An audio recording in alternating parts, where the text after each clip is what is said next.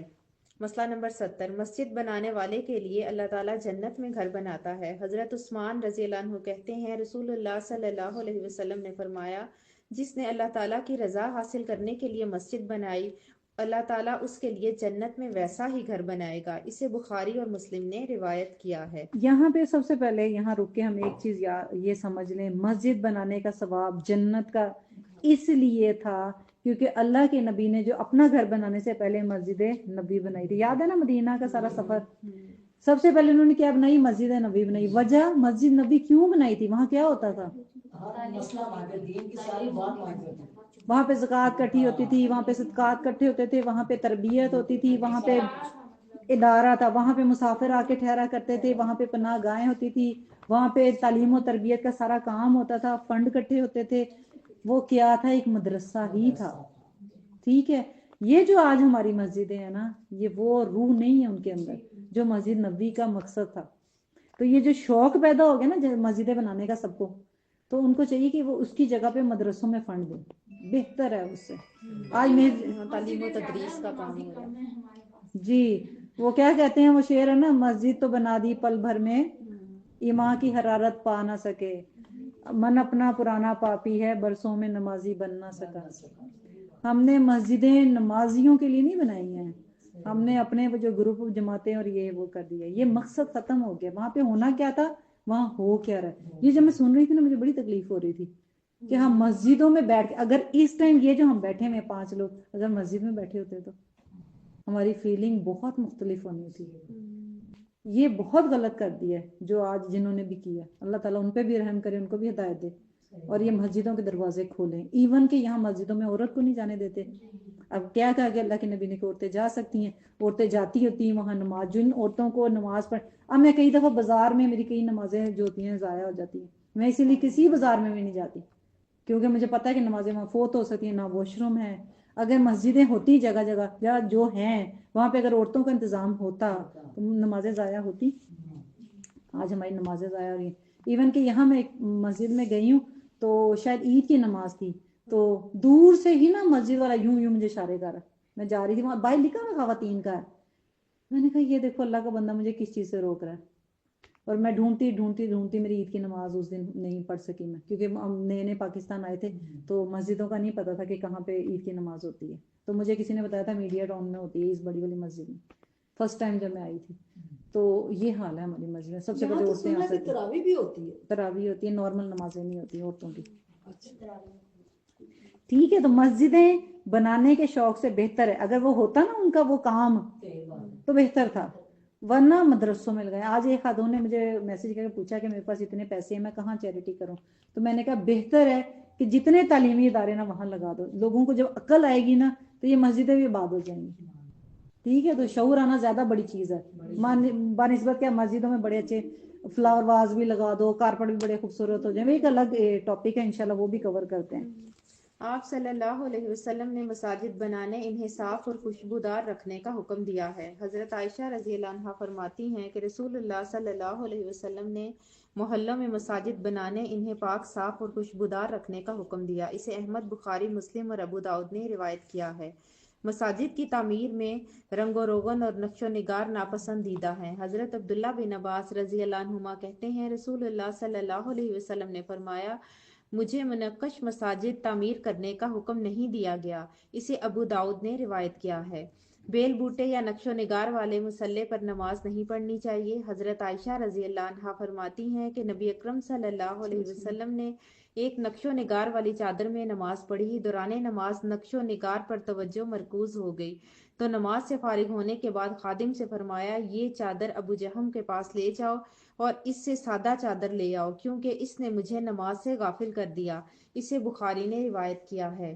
مسجد کی صفائی اور دیکھ بھال کرنا سنت ہے. حضرت عائشہ رضی اللہ عنہا سے روایت ہے کہ رسول اللہ صلی اللہ علیہ وسلم نے مسجد میں قبلہ کی دیوار پر تھوک یا رینٹ دیکھا تو اسے کھرچ کر صاف کر دیا. اسے مسلم نے روایت کیا ہے. یہ اللہ کے نبی نے دیوار پہ گندگی دیکھی اپنے ہاتھ سے کھرچ کے صاف کر دی. اب ہماری مسجدوں کے واش روم دیکھیں، ہماری مسجدوں کا حال دیکھیں. سب سے پہلے ہر محلے کی مسجد کی ذمہ داری محلے داروں پہ ہوتی ہے. تو کوشش کریں کہ جو ہمارے محلے کی مسجد ہے نا ایک وزٹ ضرور کر کے آئیں. اپنے بیٹوں کو بھیجیں، اپنے شوہروں کو بھیجیں.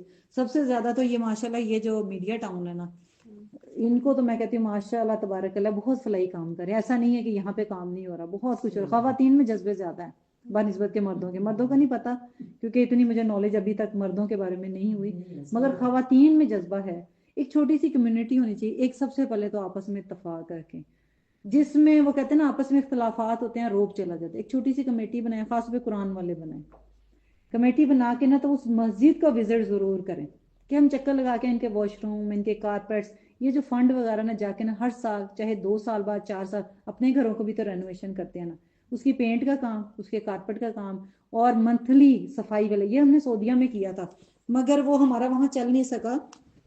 ہم لوگ نا فنڈ کٹھے کر کے نا وہاں پہ ٹیشو کے ڈبے، پانی کی بوٹلز اور کارپیٹ کی صفائی، ویکیوم اور واش روم کے اندر جو ہینڈ واش ہوتے ہیں اور جو بھی وہاں پہ ریکوائرمنٹ ہوتی ہے 2-3 چیزیں ہی ہوتی ہیں. ہینڈ واش ہوتے ہیں اور ٹیشو کے ڈبے ہوتے ہیں اور صفائی کے لیے ڈسٹ بن کے جو شاپرز وغیرہ ہوتے ہیں، یہ جو اس کا کام ہوتا ہے. اور ایک بندہ جو ہوتا ہے وہاں پہ انتظام کا جس کا منتھلی سیلری ہونی چاہیے. تو یہ اگر محلے دار ذمہ داری لے لیتے ہیں، کمیٹی بنتی ہے اور وہ صرف مسجد کے نام کے اوپر دیتی ہے کہ ہم یہاں کرتے ہیں اور 2 سال کے بعد وہاں کا پینٹ کروا دیں، کارپیٹ چینج کریں، سمپل سستا کارپیٹ. یہاں پہ اللہ کے نبی نے کیا کہا گیا کہ نقش و نگار، بیل بوٹے، بہت کچھ لگژری نہیں چاہیے جیسے ہمارے گھر سجے پڑے ہیں. سمپل مگر کلین، واش روم کلین ہو، ہر جگہ کلین ہو. یہ ہماری توہین ہے کہ ہماری مسجدیں گندی جہاں پہ نماز پڑھی جاتی ہے. اور ایون کہ ہم سفر میں بھی جاتے ہیں نا تو کوئی شرمندگی کی بات نہیں ہے. میری بیٹی کو انہوں نے کیا کہا کہ یہ جو الہدا میں ہاسٹل میں تھی تو انہوں نے کہا کہ ان کی رسپانسبلٹی ہوتی تھی واش روم صاف کرنے کی، ٹوائلٹ. تو وہ بچیاں نا جب پہلے سال گئی نا گھروں سے، جب نکلتی ہیں گھروں میں تو پھر آج کل جو مزاج ہے ہمارے، ہم تو اپنے بچے نہیں پال رہے ہیں، ہم فرعون کی تربیت دے رہے ہیں. اتنے تکبر کہ میں تو نہیں یہ کر سکتی، میں تو نہیں ایسے اٹھ سکتی، میں تو ایسے. ہم نے میں سکھائی ہے نا بچوں کو، انا سکھا رہے ہیں. تو انا کس میں تھی؟ تکبر کس میں تھا؟ فرعون میں تھا نا. تو وہ تو نہیں سجتا بندے کو، وہ تو اللہ کی ذات کی جو ہے تعریف اور صفات ہے. تو انہوں نے کیا کیا بچوں کو ٹوائلٹ کے لیے، اور پھر ان کی ٹیچر نے ان کو یہ سمجھایا کہ ٹوائلٹ صاف کرنے سے نا انسان کا اندر ٹوٹتا ہے اور عاجزی آتی ہے. اور جب پھر وہاں پہ وہ مدرسہ اور مسجدیں ہوں تو وہ تو اجر تو کئی گنا ہے، جہاں پہ وضو اور نمازی ہوتے ہیں، قاری ہوتے ہیں یا نمازی ہوتے ہیں. تو اور کیا چاہیے.